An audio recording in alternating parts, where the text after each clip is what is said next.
Hello, everyone. Welcome to the AEW Dynamite post-game show. I am EXCALIBUR. I'm joined by the Hall of Fame voice of professional wrestling, Jim Ross, and the human suplex machine himself, Taz. Gentlemen, great to have you here. And just so we get this out of the way, we've only got JR for a very limited amount of time. So to use, but you mean on the show? Yes. Okay, on the show. Exactly. Well, here's the deal, guys. Real quick. I promised a friend I'd pick him up at the airport tomorrow. For whatever reason, due to the virus, the flights are all canceled tomorrow. So they're coming in tonight. Ooh. So I can't leave the person high and dry, and just keep my commitment. So I apologize. It won't happen again, but it's one of those deals. Hey, it's out of your hands, but you know, as one of my broadcast colleagues like to say, and Jim, I think it's actually you, we've got to maximize your minutes tonight.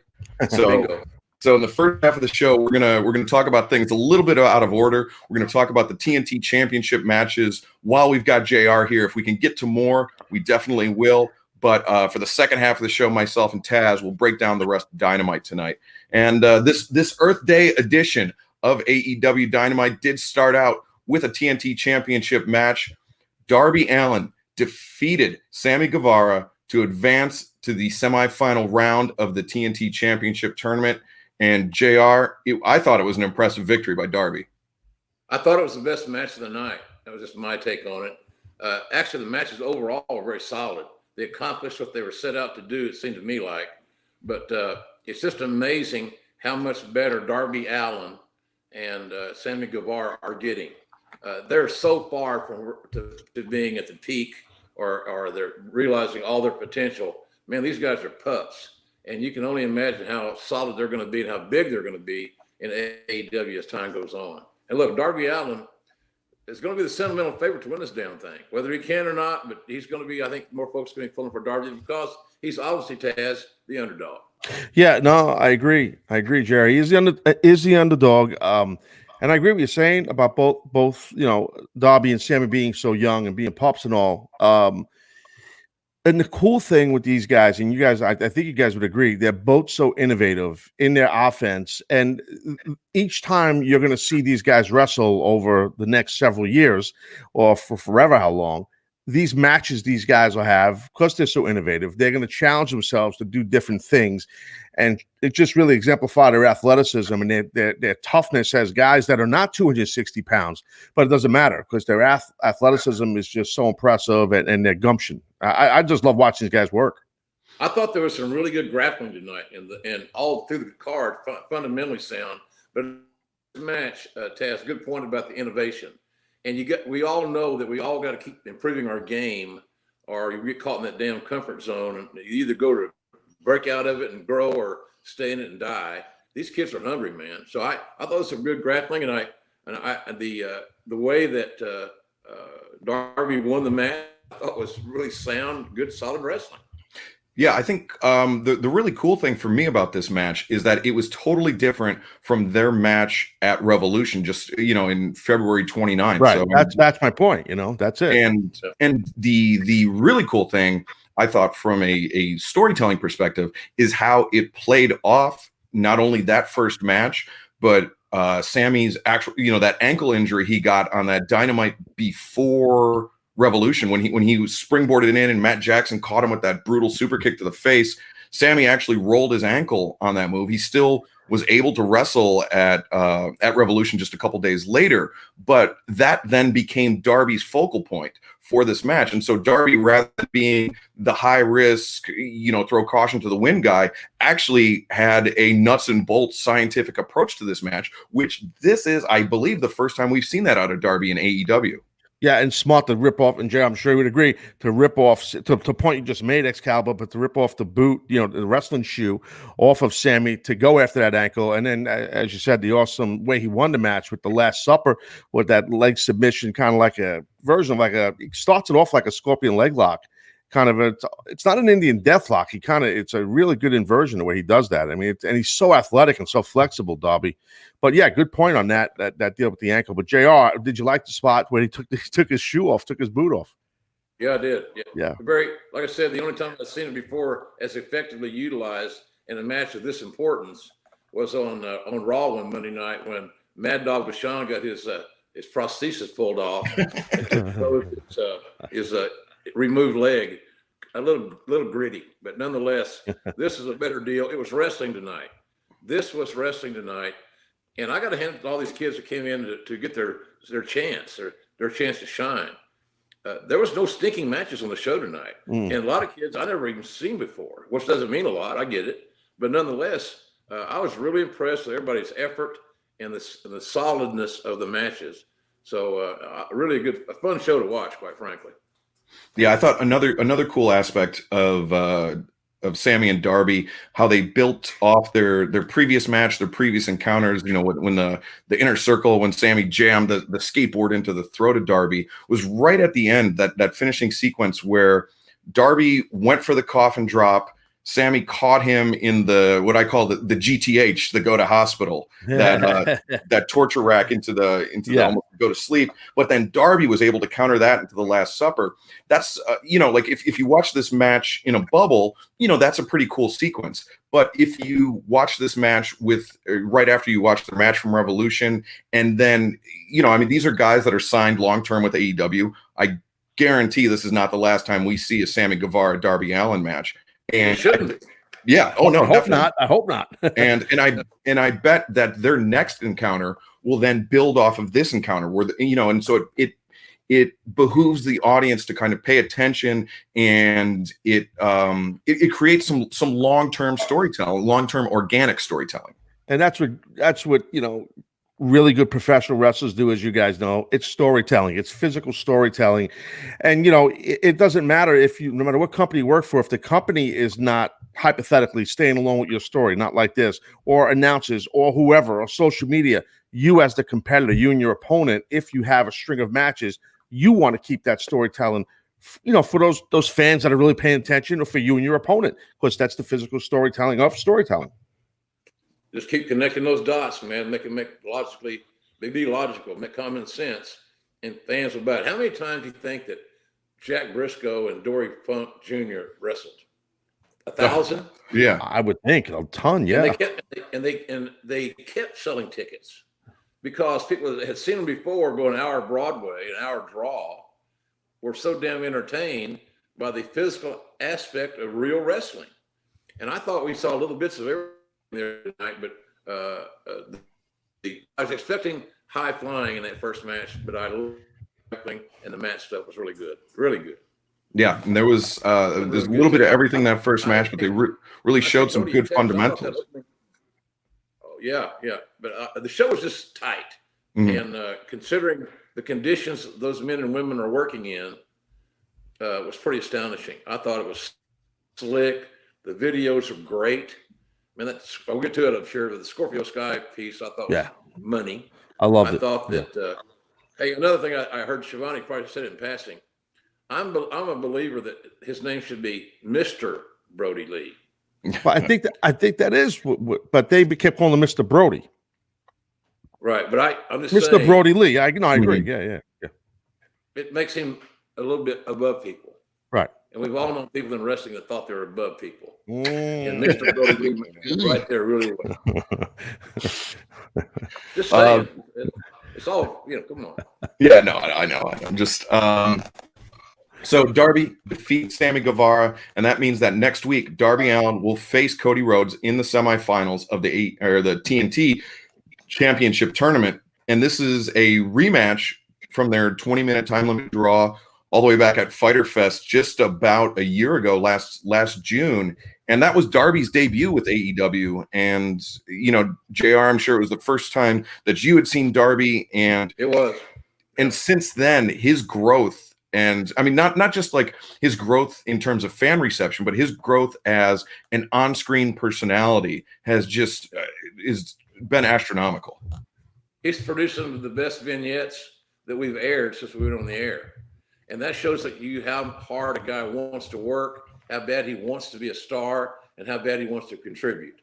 So I got all the time in the world for Darby Allin. And I got to tell you, when I first laid eyes on him, I'm wondering, he might be $175 soaking wet. How good can this kid be? And boy, it took just one match to see he's extraordinary. I thought he was a young Jeff Hardy then. I think the same thing now, and I say that in all due respect, and it's certainly a compliment. And you know, in the Taz, I'll throw this one to you. In past post game shows, we've talked about how you have Matt Hardy and you have Chris Jericho, two of the most creative minds in professional wrestling, and here in AEW, they're kind of unshackled. They're able to put together things that they want to do. And you know, for fans that don't necessarily know Darby that well, obviously skateboarding is a big passion of his, but filmmaking is a big passion of his, and he produces these segments himself. And Taz, what can you say about how important it is to have somebody like Darby and somebody so young but so overflowing with these creative ideas and having an outlet for those? I think it's absolutely awesome. And if any of the younger, his contemporaries in AEW, if they're not using their brain and not being creative, they need to start, because this is how someone could blow right by you, to be honest with you. I mean, because he is ultra creative and he's talented and he puts work in. And like JR just said, and he's right, it shows his desire to be a top guy. And you have to do that. You have to. You can't, if I'm not saying I think it's in wrestling all over the country, all over the world. There are some talents, and it was in my generation and this current generation, where they do get a little complacent and they sit back and it's like, well, that's for the office to do that for me. That's for creative to do that for me. Bullshit. You got to take the bull by the horns and grab those reins, and like a Darby Allin or an MJF, these guys who are creative, or a Jungle Boy, you got to be creative and grab hold of it, man. You got to grab what you want by the throat and squeeze it until you get what you want out of it. And that's what a Darby Allin does from his creativity. Yeah, it's reminiscent to me of Hiromu Takahashi, who's one of the premier junior heavyweights in New Japan Pro Wrestling, who, when he came back from Mexico, he was just kind of a guy. But then when he started to let his personality out, when he came to the ring with Daryl, this stuffed animal and stuff, people that resonated with people, and it created a different dimension. He wasn't just a cookie cutter New Japan student. He was somebody with personality, and Darby has done a good job of conveying that personality to the audience. Yeah, he's a great hand. I got to call some of his matches back in the day, and he is amazing. Darby continues to innovate. His mind never closes. And as long as he has that attitude and can stay healthy, because God knows he takes the damnedest chances I've ever seen. But as long as he can stay healthy, knock on wood or on granite, I think he's going to be a big time player. I think he's going to have a major influence on the success of AEW in 2020. Yeah, I agree, and we're going to see what happens now when he collides with someone, as you just said, Excalibur, in a Cody. That these guys have competed with each other, and I think a big advantage for Darby a lot of times is his opponents aren't too familiar how to deal with him in the ring, because he's so unique, his style, his persona. But as you pointed out, Excalibur, these guys, Cody and Darby have tangled, and Cody's a veteran. He's a pro's pro. So he knows what Darby's about, and that's why I feel, and that's why I've been just my prediction. I feel that Cody's going to advance, and I think it's going to be an amazing match. I didn't next predictions yet, but I'm just saying it anyway. But I do think that's going to be a big plus for Cody, because he has competed against Darby. Yeah, I mean, I think the Darby that was at Fyter Fest that faced Cody Rhodes the first time is not the Darby that will be stepping into the ring next week, and I think, just as Cody was unfamiliar with Darby that first time, I think he's going to be just as unfamiliar with this version of Darby, this new version of Darby next week. Well, then we have to agree to disagree. Yeah. So we've only got JR for another 13 minutes, so I want to get to the other TNT Championship match, our main event here on Dynamite tonight, which was Dustin Rhodes at the very start of Dustin Rhodes Appreciation Week, which could have started on a very sour note, but luckily, he defeated Kip Sabian to advance in the TNT Championship tournament. JR, what did you think of Dustin tonight? He keeps adding new dimensions to his game. Well, he's not too old to learn. Old dogs can learn new tricks, without a doubt. I know it's cliche as hell, but look, he had great motivation. He motivated himself into a shoot for this match. He motivated himself to where this is going to be, I'm going to have a hell of an effort. I'm going to win this match, and I'm going to keep my dreams alive. Because I don't know for sure that our audience fully understands how important it is to be the very first TNT champion. Oh. The first of anything, man, because there'll be others. Yeah. There'll be a lot of others probably, but I can just tell you that being the first is a hell of a thing. I remember one time in the ninth, no, it's no story. But nonetheless, being the first is a big deal. And look, at 50 years old, I was there when this kid started. Right? Here I am. But Dustin, he's been on an amazing journey. It's far from over. And so I was happy to see him win tonight. But I tell you what, I was impressed with Sabian. I think he showed me some things tonight as far as being a little bit more hard-nosed and not relying strictly on aerial techniques. He showed me he's got a little grit in his neck, which I liked. And there's a lot of things I like about Penelope, but that's another story from my Bucci testimony here. Wait a minute. You can't say that on YouTube. God, you can't say that. Hold on a second. Use those pronouns, Taz. Can't use pronouns, damn it. How tall are you? I know you've tangled with Dustin before. What did you think of this version of Dustin that we saw here tonight? I was tweeting it during the week. And it was tonight, and it's the way he's been since he arrived in AEW. He's just reinvented himself, and it's we've seen that obviously in Chris Jericho. JR's talked about that a bunch. I think you're going to see that in Matt Hardy, guys that are veterans because this place, AEW, is so friggin' refreshing, and you get a chance to, put Brody Lee. Yes, exactly. Veterans that can put what their creativity is. We talked about a Darby from a younger guy perspective. Lance Archer. Lance Hart, right. You get Archer, that's right. Isn't it funny, Taz? Isn't it funny that all these guys we just mentioned have the same exact common denominator and mindset? They're here for a reason. And it's a lot more personal than some fans understand. It's not only for the money, but I think it's very personal. Moxley, they came here to prove that they're better than they were perceived to be in their last stop. And because of this environment where we don't have any writers, these guys are able to create content and feel free to express themselves and have a vested interest in their future. I love this atmosphere. I really truly believe, guys, it's the healthiest pro wrestling atmosphere I was ever in.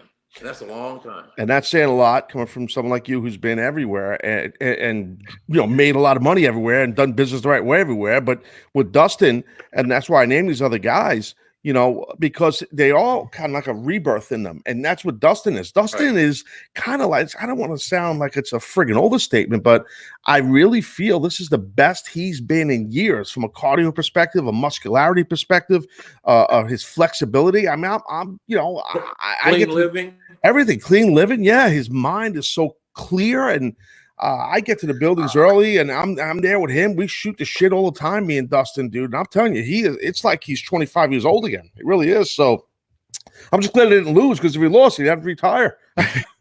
Well, I mean, the cool thing, you mentioned, Dustin being at the buildings early. The fans don't necessarily have this insight, but basically Dustin runs kind of a training camp every week.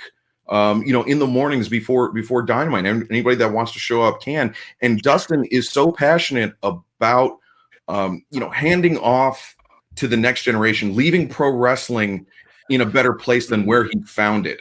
And that is, to me, one of the most impressive things about him is that, he still has this in-ring motivation as a competitor, on Dynamite, but he also has this motivation as a trainer or as a mentor. And he does so much for so many people backstage that it's, he's worth, he's worth his weight in gold as far as he's very loved, Excalibur. He's very loved. And you can follow Twitter and see especially all the female athletes who he's helped, been patient with, given back to, given his knowledge. And that's something that we all can do more of, I believe, including myself, to help the guys play it forward. Because, I don't have any desire to retire someday and see the business go to hell. It won't, but we can help make sure it doesn't, especially in our group. And that's all I care about right now is just my team. I agree. I'm at a lot of those workouts, like you said, Excalibur, that Dustin runs with the talent. And JR, you said the word patience, and he has a plethora of patience with the young talent. And they gravitate to him. I'm in the ring there. I'm doing this with him, right? And like I just went to hang out and watch once. He's like, "Tax, I'm gonna get in the ring." And it's like, and next, I'm kind of helping him out here and there because it's a lot of bodies sometimes. I don't have his patience, and I don't. And I've trained people in the past, and that's why every man's got to know his strengths and weaknesses. That's a weakness of mine. And I watched Dustin. I said, Dust, you are like so chill. And like, you tell someone 5-6 times to let's change this, do it like this. And then they keep messing it up. After 2-3 times, I kind of like, it's kind of obvious I'm getting a little friggin' annoyed. Dustin is just like, God, it's like, he's the most patient. I cannot imagine you getting friggin' annoyed with anything your whole life. I think it's a gross overstatement. You're just a cuddly teddy bear from Red Hook. Hey, by the way, I really enjoyed your piece tonight on TV. I thought 2 things. It was extremely well done. I wondered if you did it in one take. And I wondered who gave you the idea. Because, yes, you told me before your last idea died of loneliness. So I was wondering that. But I thought it was phenomenal. Did you do it in one take? I did do it in one take. I did on a shoot. I did, and bravo. Yeah, the idea. Good. Well, good.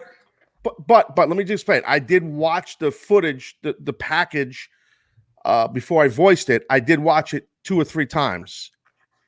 Just watched it. That way they had produced what you said. You didn't have to voice over what they showed you. Right. That's a correct. better deal, Ben. That's exactly it. And I give them a heads up.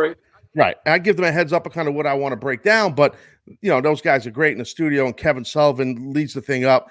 The idea, the truth be told, the idea for this gimmick is from Alex Marvez, Conrad, your boy Conrad gave me the idea a while back, this kind of a concept, It was Marvez a little more than Conrad, and then Jeff Jones, our social media manager, came up with the name for it. And Cody and I bounced some stuff off each other with it, and and here we go. We're doing it. So it's a good piece of business, Taz. A good piece of business. Thank you. I'm glad you liked it. I hope that we get to keep that on the Dynamite show on a weekly basis. I like it. It adds realism, authenticity, and legitimacy to wrestling.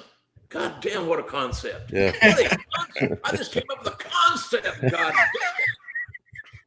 And who knows? We could see the return of the TAZ at some point. Oh man, they better get a new one. But I'm ready. So, JR, we've only got a couple minutes with you left. Do you have any parting thoughts about Dynamite? I know we all agree that it was a solid show, bell to bell. But do you have anything specific else that we didn't touch on that jumped out to you? I think sometimes I feel like Tony's in a runaway ship, and I give him all the kudos and the attaboys I can muster for doing a hell of a job in a very challenging situation.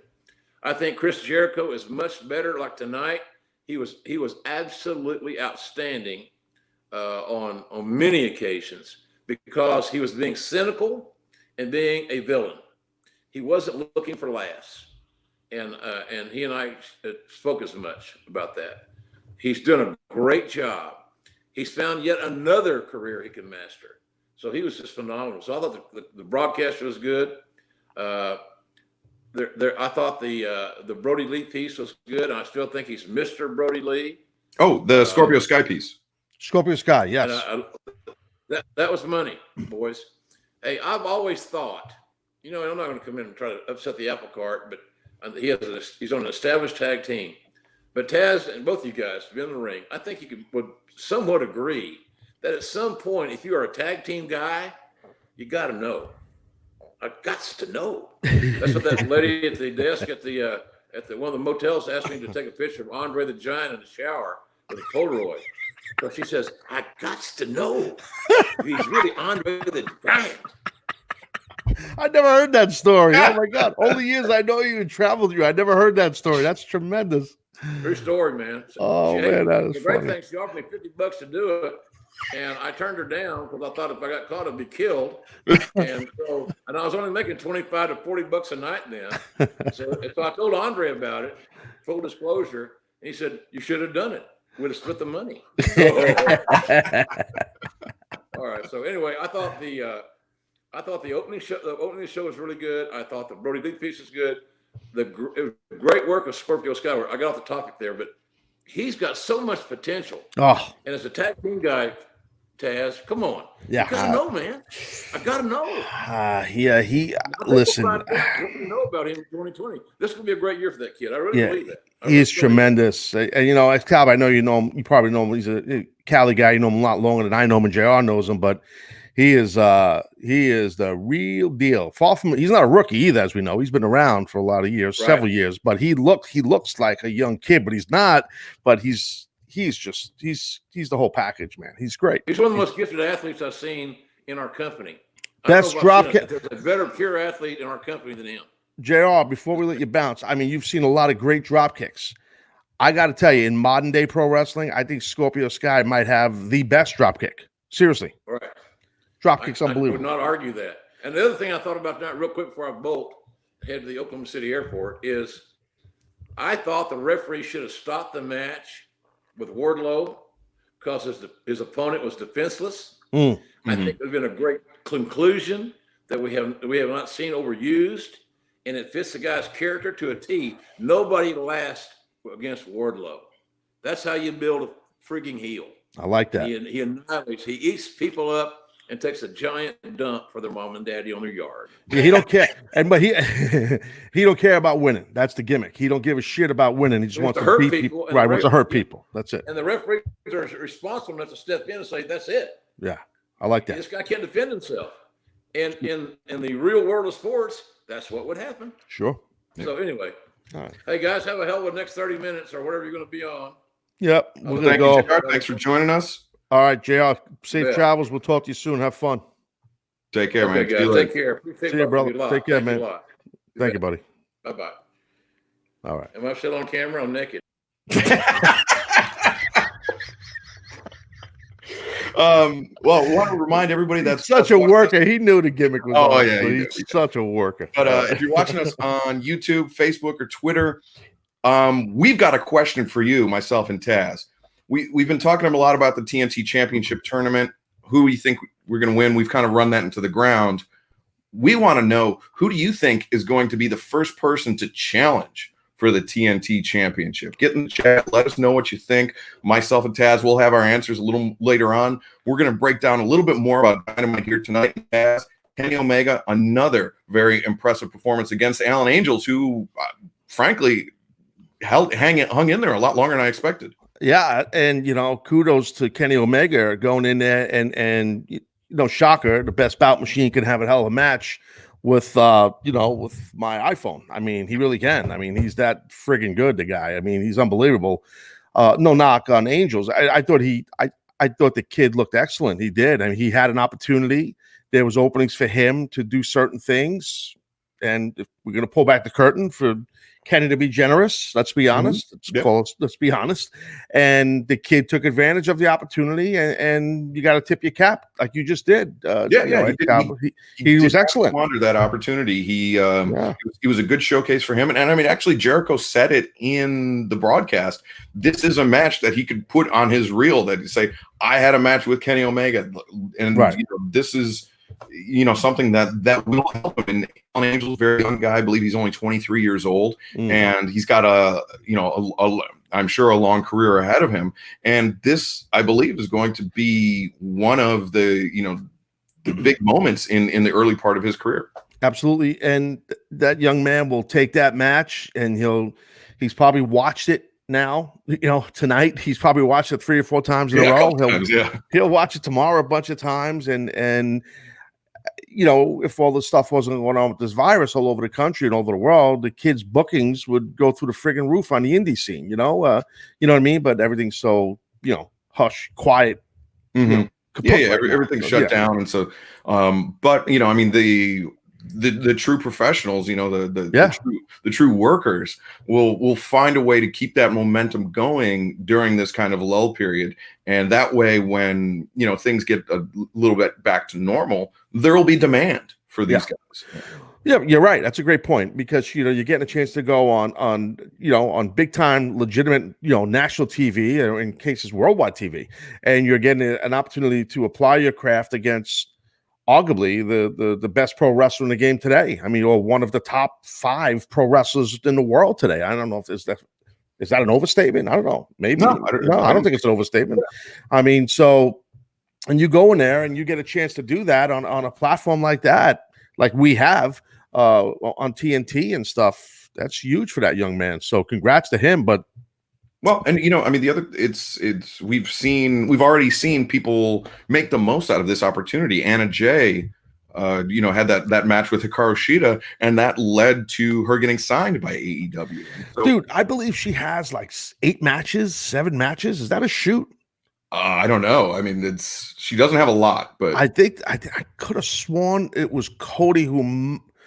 He might have tweeted that. I don't take me for that for firm, but I think I saw that. There's so much going on with social media the past week, so it's like there's a lot of stuff. But I believe she's got a handful of matches, and her upside is amazing. I mean, she's really good. It's when you find, I mean, I guess there are natural athletes. And some of those people make good professional wrestlers, but it's not a guarantee. But if you have a natural athlete that is interested in pro wrestling or has an aptitude for pro wrestling, that person is, barring injury or something, almost guaranteed to be, one of the greats. And and Anna Jay, and you're right, I agree with you. And she also has a natural entertainment about her. She's an entertainer. You could tell. I mean, she likes to entertain. In my opinion, and she's green, let's be frank, she is, but she just, I think as she evolves and keeps wrestling, she might sometimes, like, okay, just, this is not, we're not doing like a pro wrestlers workshop here, but but the hell, I'll say it at this point. Like, I believe a lot of times with young guys and girls in the ring, they'll play to the camera too much. And something that took me a few years to learn when I was coming up, and that once I started teaching guys, once you really get comfortable in the ring, you let the camera come to you. You don't go to the camera. Okay. You know what I mean? Like, I know you know what I mean, but some people don't. When you're green, you don't understand that. And you can tell them that all you want. They just have to learn it. And that just comes with reps, right? So I think the more she works, the better she's going to be. Yeah. And, actually speaking of Dustin Rhodes taking interest in the training, I mean, she is a student of a QT Marshall school, but now that she's kind of fallen within the AEW ecosystem, she gets to learn from not just QT, but everybody on the roster: Dustin Rhodes, Taz, JR, Hikaru Shida, all these people that are established and, some of the best in the industry. She has these resources available to her. And that's, I mean, for any young person in AEW, I mean, Jungle Boy is somebody that, I mean, he's only been wrestling a handful of years. He's 22 years old, I believe. He might be 23 now. And, and he's got Chris Jericho's phone number. He can call him up anytime and say, hey, what do you think about this? Hey, we text a lot, me and Jack. So yeah. I know what you mean. I get that he is. Now that we're going to go, that guy is that young man is a total jonesing to be ultra successful. Like, he lives the business. MJF lives the business. And to your point, Excalibur, backstage in the locker room area at AEW, when we're full throttle, I mean, there is a potpourri of different people, like you just named, from different generations, different styles, with a lot of experience. And you put it perfectly. It's an ecosystem that any young guy or girl, if they're open, because everyone is all of the veteran folks like myself are very giving. Like, I'm watching a tag team, in Hybrid 2, talking to Arn Anderson, like, or Tully Blanchard. If you're a tag team wrestler, grab Tully or Arn or both and just listen. I mean, really, hello. I'm just saying, like, there's so many, from a Dustin to a Chris Jericho and there's a bunch of us there, and and the young talent, as they do take advantage of it in a positive way, and the cool thing about here, Excalibur, as opposed to like just to be honest, I'll just say it. Fuck it. You know, in WWE, like you have a job to do, and that's your job. So if you're a veteran and you're a former world champion and you've main evented big shows or done this or done that or whatever, but your role is you are a agent, a coach for the girls, or you're a commentator, or you are the commentator on a B show or whatever. And talent, they're almost instructed not to go to them. Go to the agent, the coach of your match. Don't overstep your bounds. What? I was like, what do we do? We're a team. We're supposed to be like a unit where we all work together and get each other better. Not like that other places. Here it's like that, so it's embraced, you know. And I've seen we've been criticized for like being AEW cheerleaders. I know on your social media you get your fair share of trolls, but the thing is, it's like, yes, we're happy to work at AEW. I'm glad that I get a paycheck, but also this is such a great learning environment, and it is so different from just about any other locker room that I've been in. I mean, when myself and my partners started Pro Wrestling Guerrilla way back in 2003, we were sick and tired of the way that locker rooms were structured, that there was this hierarchy there, and that you had to follow these rules, and like that was just it was stupid. Like we're all contemporaries. We're a lot of us were at kind of the same stages of our career, but we were we wanted to grow and we wanted to learn. And we wanted to foster an environment that, allowed people to grow as competitors, as performers, and not just athletically, but mentally as well, in terms of how they think and perceive professional wrestling. And I think AEW is kind of the perfect version of that on a much, much larger scale. I was never in PWG. You guys never invited me to do anything. Just saying. You were asking for too much, brother.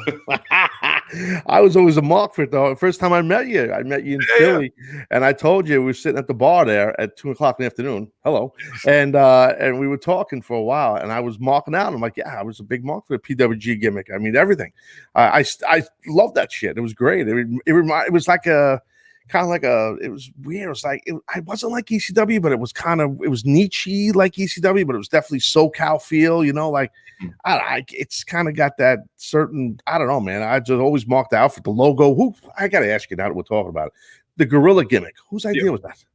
I think the concept was mine, but Disco Machine, who was one of the founding fathers of PWG, he's the one that actually put that together. So badass. Yeah, it was cool. It's cool shit. But now we're doing like a PWG post show. I know. But I'm trying to direct back on track. You talked about the locker room leaders, or this knowledge base that we have to tap into. And Matt Hardy, once again, a promo showing both sides of his character, which I thought was really cool. You have the Damascus, the kind of unhinged version, and then he had, when he had his hair back, he was in the jacket and everything like that, and it was really cool to see both aspects of that personality here tonight on Dynamite. I loved it. I wanted to bring that up when we had JR on I wanted to get his thoughts on the Matt Hardy gimmick, but I thought it was great because, like you just laid out, how he went from the yes, marvelous, that Matt Hardy gimmick to regular Matt Hardy. It was really cool and really slick, and I know Matt was doing a lot of the editing for that stuff elsewhere, but I don't know. I feel like our people are our TV people are doing the editing. Do you know who's because it's great. I don't know. I think it's phenomenal. The way it works right now, like we saw MJF, he was out on Long Island. Yeah. The Bubbly Bunch, all of those guys were filming that, and that's unfortunately because of the world we live in. Everybody has just got to film their own stuff, and I think our team, our production team, Kevin Sullivan, and everybody at KSTV, all those guys are doing an amazing job taking in all this footage that, I mean, in a perfect world would be shot with $20,000 cameras and everything like that, where most of it's actually shot on an iPhone or, a handheld phone or a GoPro, something like that. And they're able to stitch it together and make something that's really, really amazing out of it. And I mean, kudos to our production team. They are, they're going through the ringer. Usually when, usually all they have to do for an episode of Dynamite, if we're, is just kind of put up the lower thirds and everything runs it itself. No, because it's live. When it's live, and taking in all this footage and compiling it and all these different segments, and it's really cool to see. And as we mentioned before, it's really cool to see the creativity of the individuals. Like I don't know if anybody instructed MJF, hey, film a promo. But he knew that, like, hey, I've got an idea for this thing. I need to, I'm gonna pitch it, and sure enough, it worked, and I thought it was really effective. It fit his character very well. Perfect. He did a great job on it, and the little birdie told me he's been really, and you won't be shocked, he's been just really frustrated that he can't get back. Wasn't able to get to those shows, just like a lot of us were. MJF? Yeah, MJF. Yeah, he's driving him nuts. And I on a shoot, I've been like his psychiatrist on the phone. But and then he tries to talk me off the ledge because we're just going crazy. Yeah. It's like a lot of us are. Just but for a guy like that or Jungle Boy, these guys are young and they're in their prime, so it's like if this stuff was happening where you couldn't travel here or there and there was all these restrictions when I was in my prime as a wrestler, oh man, my head would have blown off, like, because I was a pain in the ass, believe it or not. I wasn't as nice as I am now, so anyway. But I mean, it's kind of trying to look at the silver lining of this whole thing. It's a little bit of a mixed blessing because a lot of people have advocated for seasons in pro wrestling, for an off season, and this for a lot of guys was the off season. It was a chance to recover instead of having to go out there week after week or sometimes multiple times per week and really grind it out. It gives their body a chance to recover, and for some guys actually prolongs their career.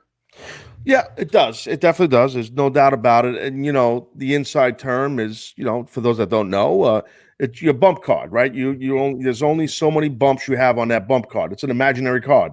So, you don't know it's full until it's full. Right. That's exactly right. And and once it's full, mm-hmm. Your body just says it's full. And so for younger guys and girls that can't apply their craft right now, it does prolong their career. You're right. You see it in the NFL with like running backs, guys that want to sometimes almost take a gap year. Guys, I think it was Le'Veon Bell when he went from the Steelers to the Jets. I could have sworn it was like he wasn't jonesing to get back on the field. He was cool with taking a year off. A lot of the football players, less hits, so he's worth more money. Same thing with a bump card, as you know. So, but I do think there's a flip side to that too, where like younger wrestlers, no matter where they wrestle, you get better the more you do this, the more matches you have. That's when you really hone your craft and become a true pro. And it's tough to do that when there's just limited shows, and it's not the wrestling companies, it's not AEW's fault, it's not the fans' fault. And speaking of the fans, I think it's been awesome because you pointed out how a lot of footage, it's the talent being creative using iPhones or what have you, or webcams, or just taping shit like that, and our studio doing all this great editing, Kevin Sullivan and the crew and all these guys. But the fans know, right? They're cool with it. They understand what's going on. Fans know, and I know you know that, but I'm just saying. So they're embracing it. Fans just want content. They just want to see, the guys and girls in some capacity. So fine, yeah, maybe you love to hate MJF and you hate him, but you're a fan of his abilities and his mic skills and all this. Yeah, you'd love to see him in the ring wrestling on Dynamite, but hey, what's better than seeing him stand in front of his mansion, right here on Strong Island? Was he in my driveway? I don't know, maybe, but I'm not sure. But anyway, somewhere in Syosset, I think.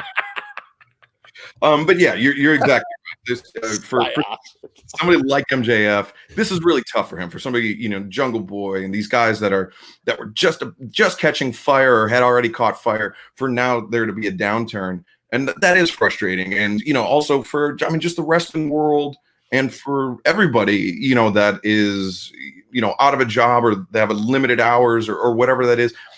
I know it sucks, and I just meant that the silver lining if this whole thing. Yeah.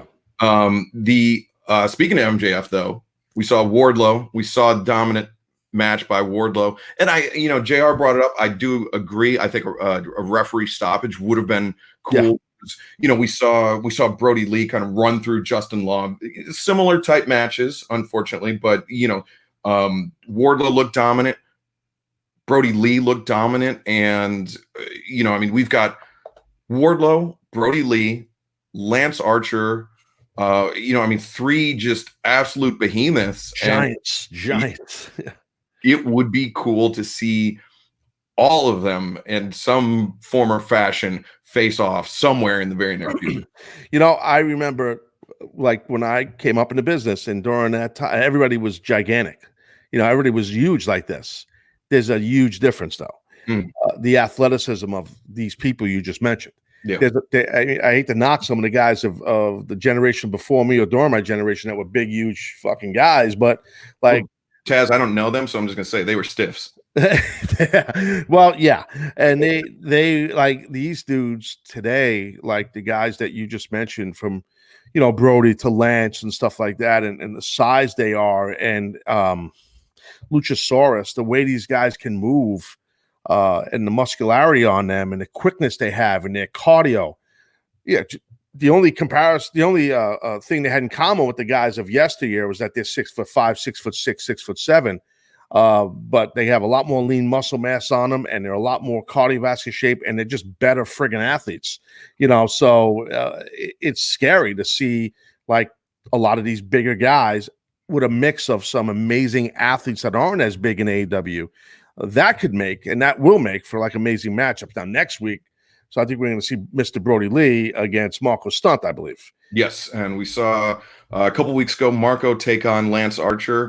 Yeah, did not end well for Marco.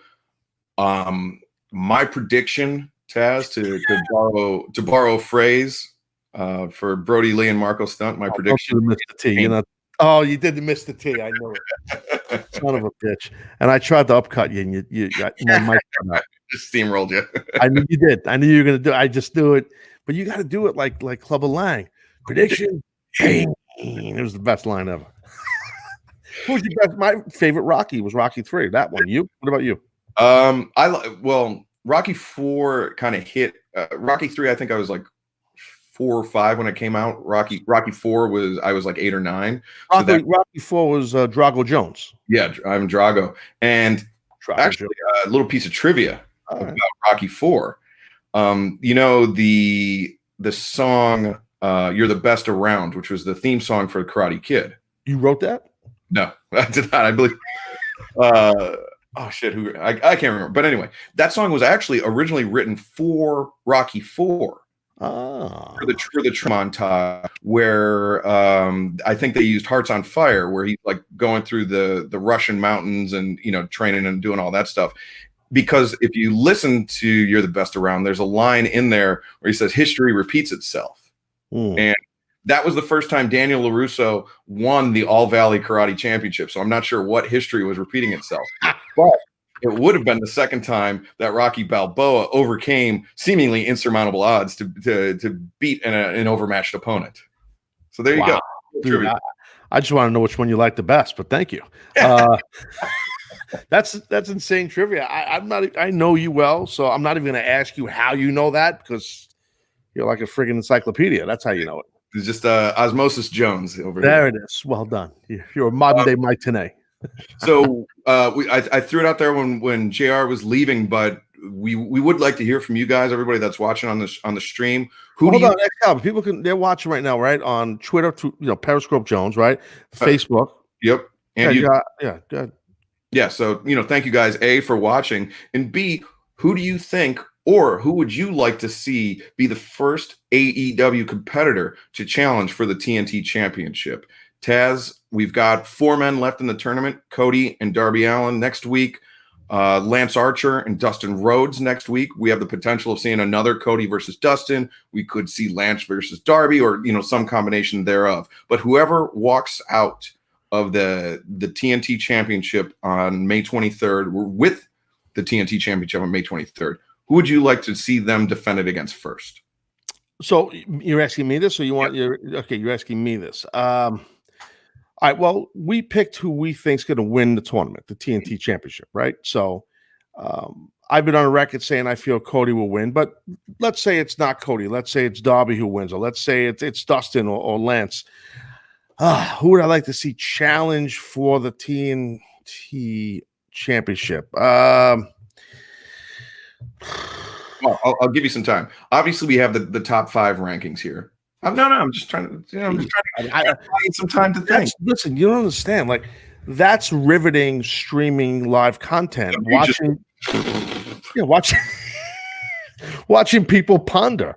Okay, well, I'll lay out and I'll let you go. I used to do my mic. I'm going to mute my mic. You know what this is? Oh, he muted his mic. He muted his own mic. Like, what a ribber. So Excalibur, this is a water bottle. Okay, I know you hear me. Okay, so this is water. So this is a water bottle. I used to do a water break gimmick on my show, and I used to just drink water, and it got over huge. So people pondering, like you and I pondering when a question, you asked me a really difficult question. Who's going to be the first challenger for the TNT Championship? That's not an easy question. That's a hard question. You know why it's a hard question? Because I don't even know who the champion is yet. So, right. But you want to know who I want to see challenge for this thing.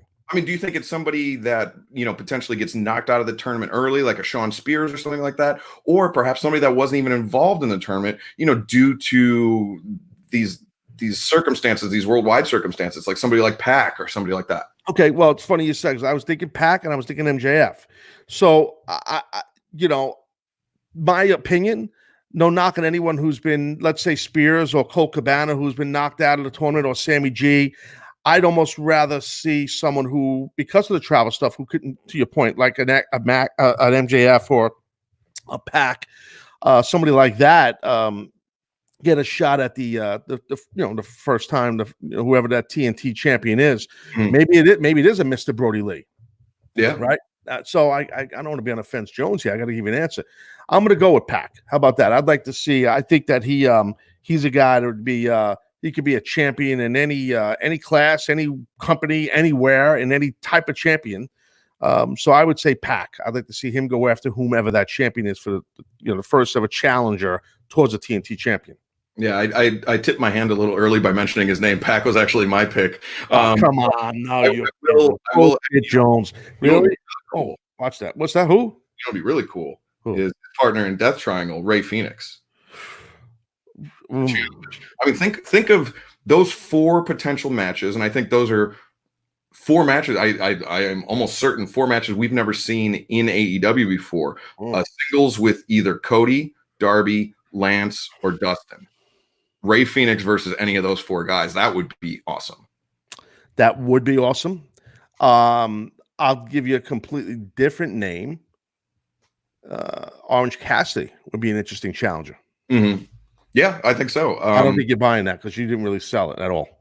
Well, I started thinking about the kind of win-loss ramifications of it. I mean, that is, we say it, wins and losses matter here. They do matter. They do. Well, listen, dude. Okay, you set me up then because you asked me, well, who do you want to see? You didn't say take into consideration wins and losses. So then I mentioned Orange Cassidy. Fair. You're fair. And you're like, well, Taz, I mean, he's sitting at he's like, what is he? 1-3, 1-4 now, or something like that. I think he's 2-2 now. 2-2. Okay, that was close. So he was 1-3 going into this match. Yeah. So okay. Yeah. So then he's 2-3 now. He's 2-3, right? He's 2-3. So anyway, okay. So yeah, so you set me up, bro. I mean, come on. You know what? I had to assert my superiority somehow, especially since we're not in the same room and you can't kick my ass in person. I would not do that. No. What are fans saying? I'm sure fans got to be wanting. I for some reason I'm hitting the wrong button, so I'm not seeing the gimmick Oh, there they are. Oh, there's a lot of comments. I put my glasses on. Getting old. Oh, geez, I just poked myself in the eye. I sold that.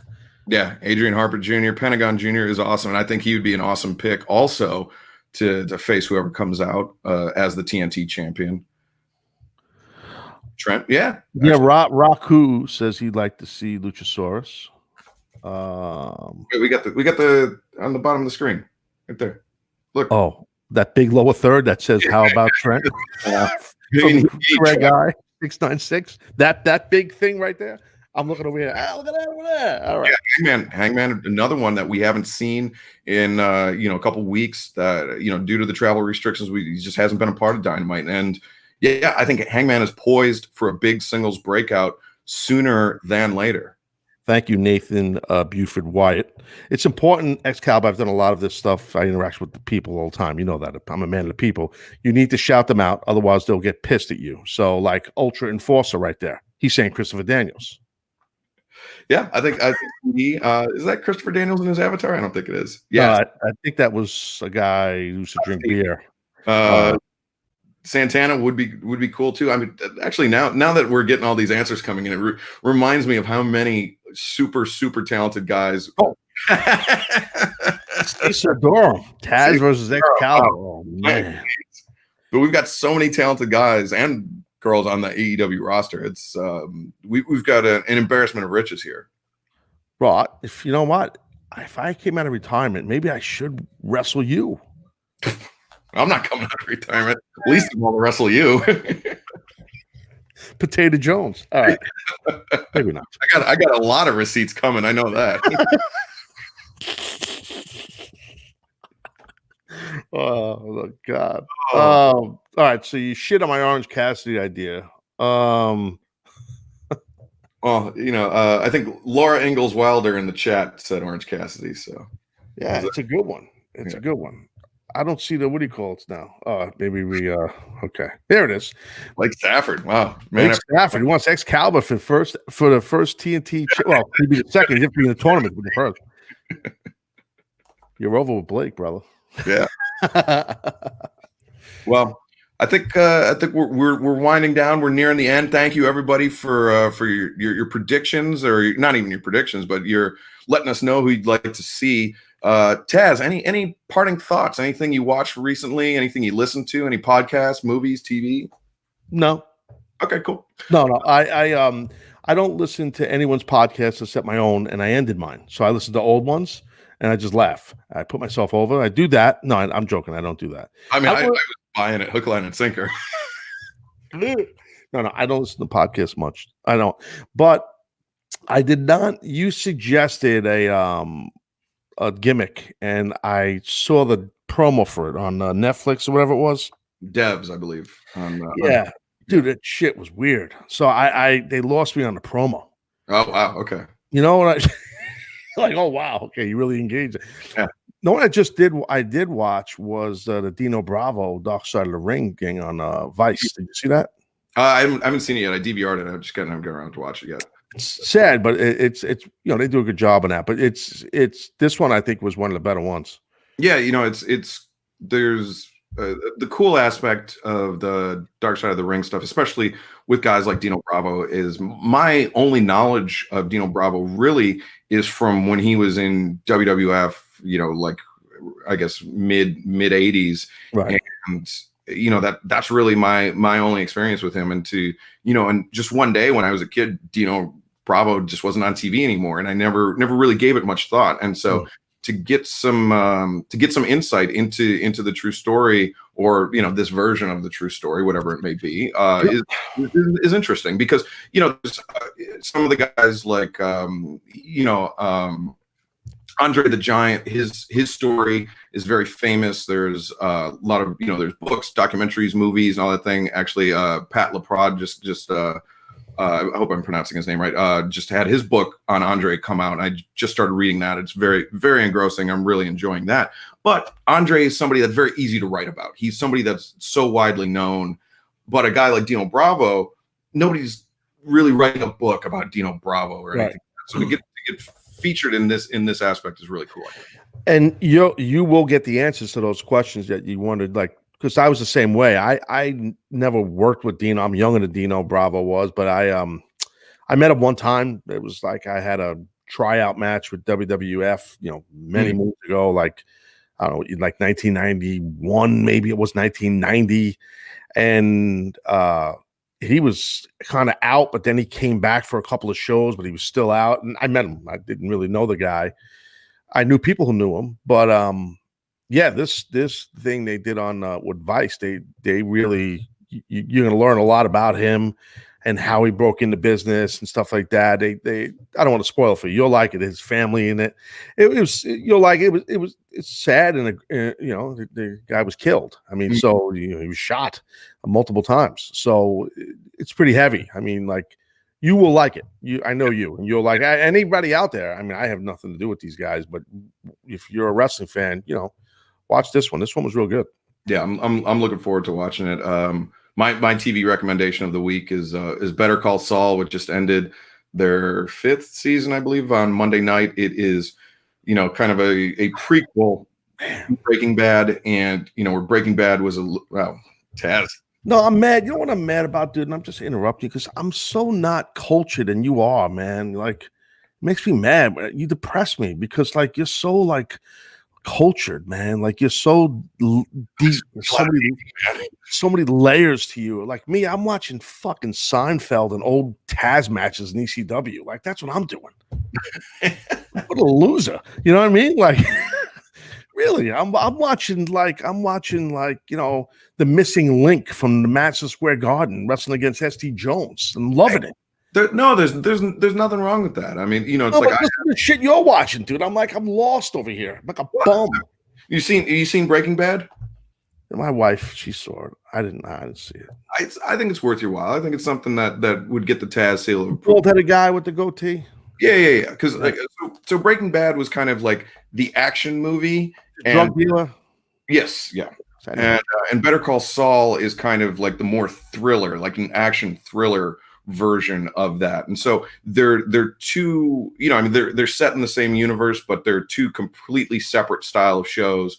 But the storytelling, the callbacks, all these things that, all the things that we were talking about in the Darby and Sammy match, the things that made that match great, all the callbacks, the nods to their previous match, that we enjoyed so much. That's kind of like what the storytelling in this universe. I thought that was really cool, where it's like there's not a lot of red herrings or things that kind of are pointless or don't go anywhere. So what do, man? Do you just block out a bunch of time and watch like these TV these Netflix shows? Like you just watch the whole series? No, man. I mean, we've got a kind of like a routine where I guess like around 8 o'clock or so, we'll just sit down and watch a couple hours of TV before bed, and then, do that. And so if, watch, throughout the day, I'll watch wrestling or, listen to a podcast, do whatever I want. But then, like the quality time at the end of the night, that's usually when we sit down and watch TV. I watched last night at like 10 o'clock. I watched a regular season game, the Islanders versus the Bruins from 2012. What an effing loser I am. That's what I watched. You're watching all this like cold. I'm like a slunker. Like, I'm ready for the NFL draft. I'm dialed in. Like, I'm sure you're doing that too. But, and I'm watching all these draft shows, and it's just like a loop, as you know. They shoot one for an hour and they just loop them. Yeah. And I'm watching the loop. Like I'm watching this shit like over. I know like the lines. Like I could, I'm there. Like I'm there. Like it's. I gotta get more cultured. It's a California thing. That's right. You got that whole thing going on, bro. I don't have that. Damn. Right originally, so Yeah, but you how long you lived in California now? Actually coming up on 20 years now. All right, so you're a Californian, bro, at this point. I mean, my life almost. I mean, you're there. Yeah. I mean, you're there. I'm over here. By the way, BTE 200 Jones, Matt versus Nick. I marked out. I love that. That was fucking great. They had no commentary on it. No disrespect to you. I thought it was good without commentary. I liked it more because there was so much dialogue between them that like I mean when I called the other matches, peeling back the curtain, I mean, I think you're probably the same way that I am. When I'm calling a match, I want my reactions to be authentic. I want to be seeing it for the first time. Absolutely. And so what I would end up doing is if I was calling something, and I mean, I called those matches straight through, but then if guys were talking, I would go back in, I would kind of edit it a little bit. I'd space things out, and so I wouldn't step on the dialogue that was happening in the matches. But there was so much in that Matt versus Nick match, and it was really cool because a lot of it were callbacks to previous episodes. You're rewarded as a viewer for paying attention and knowing the BTE storyline and stuff like that. And actually, I think it'll be interesting to see for the Dynamite audience that doesn't watch BTE, if because they ran that promo for it during Dynamite. If they go to if they watch BTE 200, what the Dynamite audience with going in cold will think, and I think they'll enjoy it. I thought it was, I think it's a match that kind of, it was goofy, it was intense, it was, there's a good storytelling all throughout, and I think it's a little something for everybody. I loved it. I mean, and I know a lot of guys from my generation would hate it, but I loved it. But it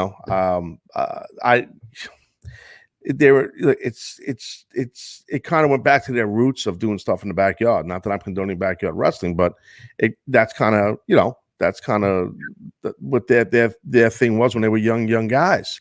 And it's like, here they are, super successful guys, worldwide stars, massive stars, and EVPs right here in AEW. And I loved it. I thought it was cool as shit. I watched the whole thing. I loved it. I'm looking forward to seeing those guys to tell them in person how much I love it. I thought it was great. And I'm going to tell them the best part was he didn't have Excalibur on commentary. I thought that was great. It could have only been better if they had Taz on commentary. Well, I didn't want to say that, but thank you. So no, it was great. It was really good. It was good shit. Oh, you got to go eat dinner now, right? Yeah, exactly. You're such a perfect man. You really are. You're just perfect. Hey, thank you. I got chicken meatballs with harissa, cherry tomatoes, and chickpeas. About to pop that in the oven and get those going right now. Chickpeas, like you doing a little hummus? You crush them? The whole chickpeas, like okay. The little drizzle olive oil, salt and pepper. Harissa is like a Middle Eastern spice, like kind of like do that little feta. Yeah, feta cheese action, like it. Yeah, I like that. It's good. I like feta cheese. I'm not a Gorgonzola guy. I'm a feta cheese guy. Really? I like feta cheese. I don't know that I've had a cheese that I don't like. The Gorgonzola smell. It's very assy smell, so I don't want to do that. Just being honest. So. On that note, Taz, I think that's a great place to leave it. Gorgonzola and assy smell. So for myself, Excalibur, for Taz, thank you for joining us here on the AEW Dynamite post-game show. We will see you guys again next week, right after Dynamite. Thanks, guys.